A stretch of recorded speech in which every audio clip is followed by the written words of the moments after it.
What's up, everybody? Thanks for checking out Hunt Shoot Live.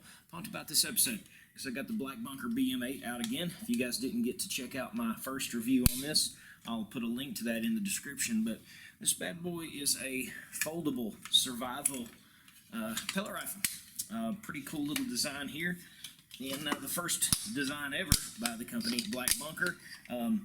It folds down into this nice little compact unit. I actually got the carry case over there. Again, if you want the full first review of this, I'll put a link to that. But what I've done in this one is I've slapped a scope on it, and I really wanted to test the accuracy of it. Now, I will say, obviously, if you're looking for a survival type rifle, something that is ultra packable like this, you could just attach this on your backpack, hit the mountains and go, then you're probably not going to be worried about having an optic on it.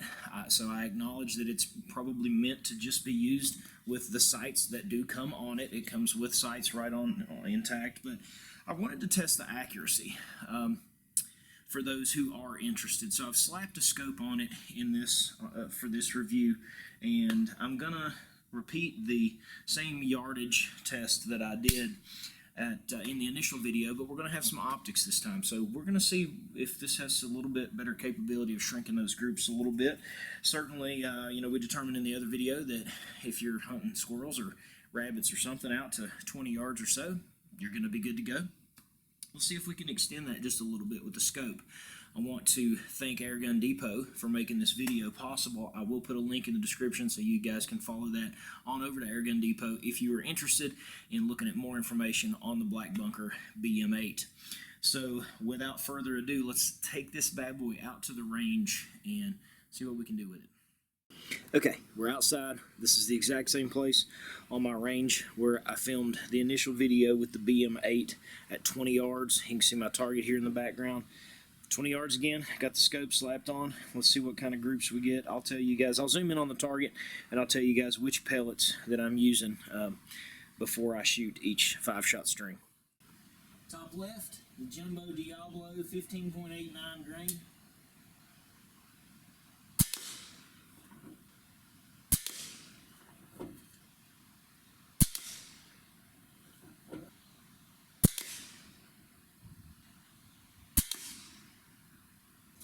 Next up, we'll try the Crosman Premier Hollow Points, 14.3 grain. We'll do top right target.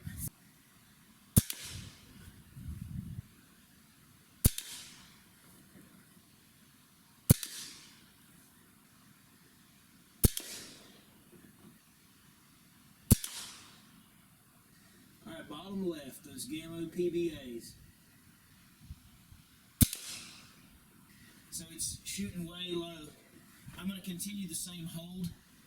You can still see that bottom left corner there. I'll keep doing the same hold with these.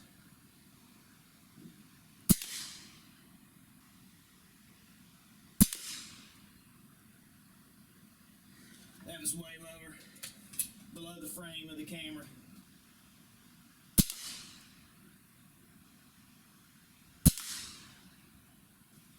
Well, we went super light just then. Let's go super heavy now. Bottom right, I'm going to use the TS22s by Gammo. They are 21.75 grains. So these are the heaviest pellets that we've tried so far.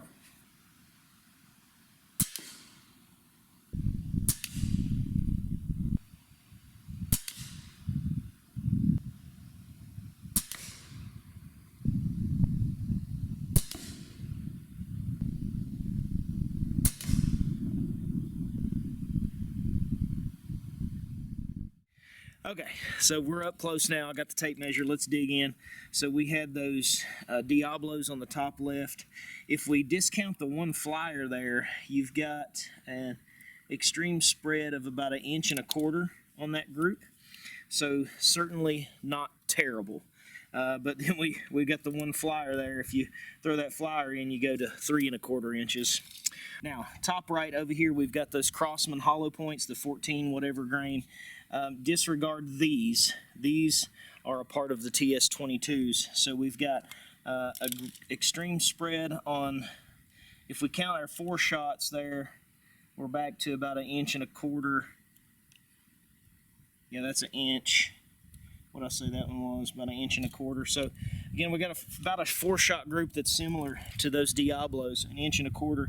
If you count your flyer down here, you've got 2.25 extreme spread. So definitely a little bit better even with the flyer, but as far as the 4-shot group, we got the same kind of thing that was going on between the hollow points and those Diablos. Now down here, can you guys see that on the frame? Yes. So here was our 1-shot flyer with those PBAs. I do remember from the previous test that even though they're lighter, they're shooting lower, so I found that to be interesting. But we've still got the same pattern going on. You got the 1 flyer, and if you exclude the 1 flyer, well, if you count the flyer, that's a 3.5 inch extreme spread. You exclude the flyer, and you've got an extreme spread of, well, you guessed it, 1.25 inches yet again with the 4-shot group. And finally, same freaking thing. 4-shot, this is maybe our best one. Exclude that one. That was one of the shots from our Crosman. These TS22s, extreme spread of, oh yeah, 7/8 of an inch. Extreme spread 4-shot group of 7/8 of an inch here with the TS22s, and then this one major flyer. So it seems like you guys go back and watch that. I wonder if it was the same shot every time. I'll watch that before I do my final analysis, and we'll see if it was the same shot that was a flyer every single 5-shot group. But that's very interesting that we had decent groups for 4 shots each time, and every one had at least 1 flyer. So I'll go back and review that. All right, back in the distance here, I've got a 3-inch gong and an 8-inch gong. I'm going to shoot at the 3-inch gong. Let me see if I can, yeah, you guys can see it right back there. That's 50 yards. That's a 3-inch and an 8-inch. I'm going to zoom you in on that 3-inch. I don't know if you'll be able to see the impacts, if these pellets will even move it at that. But we'll try 5 shots at 50 yards on that little 3-incher and see if we're hitting anything.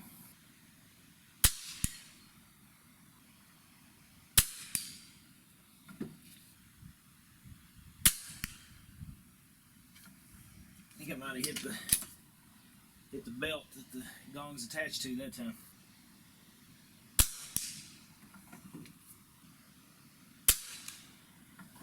That's a miss. May have been me. Alright. And we'll reel it back in a little, and we'll go for this 3-inch gong here at 30 yards.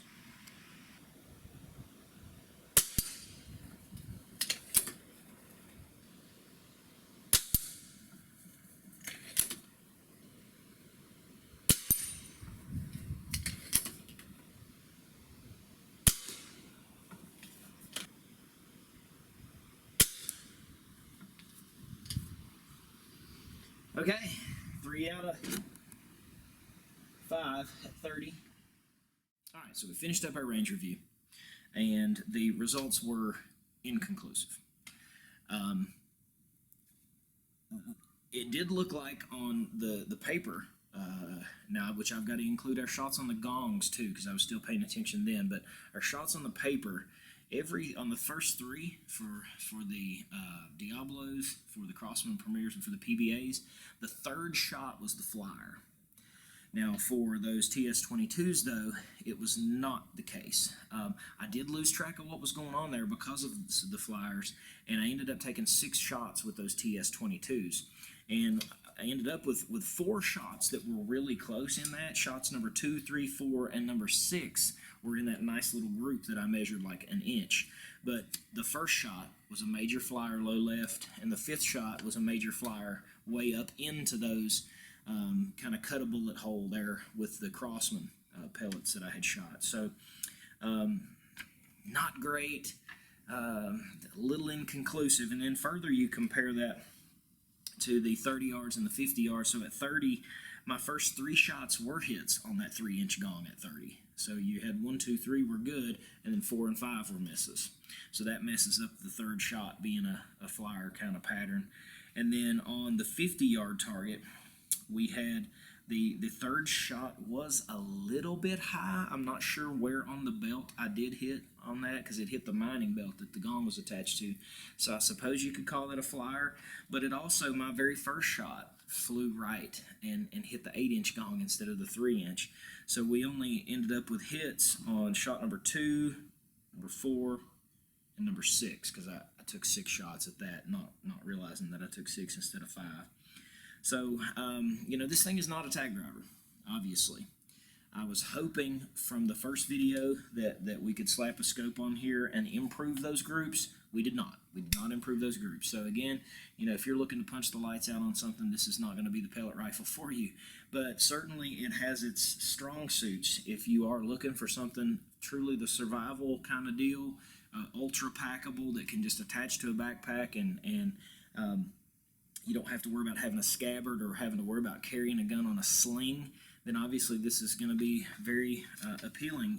It breaks down into that nice little packable design, and you don't have to worry about the big bulkiness of a full-size air rifle. But you're going to trade a little bit of accuracy with this. I guess technically if you're in a survival situation, you don't want to be dependent on, well, is this shot going to be the flyer, or is it the next shot that's going to be the flyer? But it's definitely interesting. This is the first offering from Black Bunker. No doubt these will improve over time. And hey, maybe since this is one of the first ones, we'll end up with some improvements as they continue to manufacture and produce these.